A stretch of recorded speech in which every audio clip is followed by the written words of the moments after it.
Aujourd'hui, je suis inspirée en fait pour vous expliquer la notion de fraction. Imaginons, on va prendre cette boîte de Keri.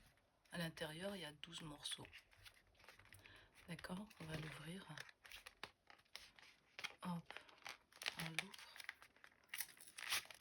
quand tu veux. Ok, il y a 12 morceaux. C'est-à-dire on a pris un seul morceau, on a divisé ça par 12 morceaux qui sont identiques. Si je prenais, deux parts, je vais écrire 2. En fait, j'ai pris 2 parts sur 12 parts identiques. D'accord? Et si je reprenais, si je reprenais 4 parts, ok, toujours sur du même morceau, je prends 4 parts, je peux les additionner parce qu'on est toujours en train de parler de la même, du même morceau qu'on avait divisé en 12 morceaux identiques.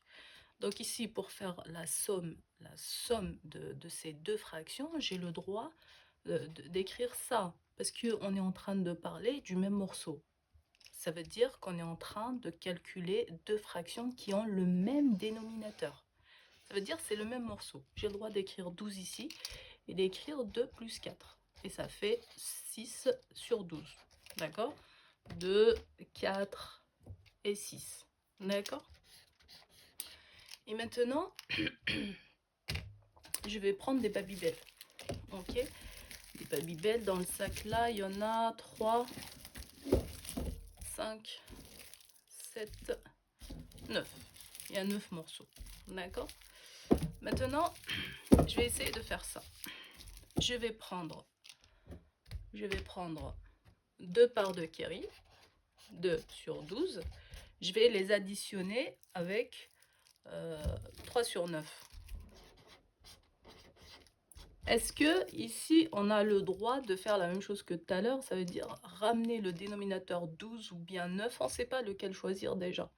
C'est pour ça, quand on a deux fractions qui ont deux dénominateurs différents, on doit d'abord calculer ce qu'on appelle le dénominateur commun.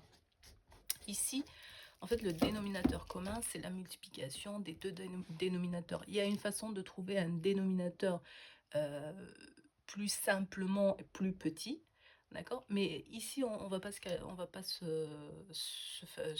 comment dire, se compliquer la vie. On va prendre juste les deux dénominateurs, on va les multiplier, d'accord? Et après, on va faire le produit en croix. Ça veut dire 2 fois 9 plus 3 fois 12. D'accord?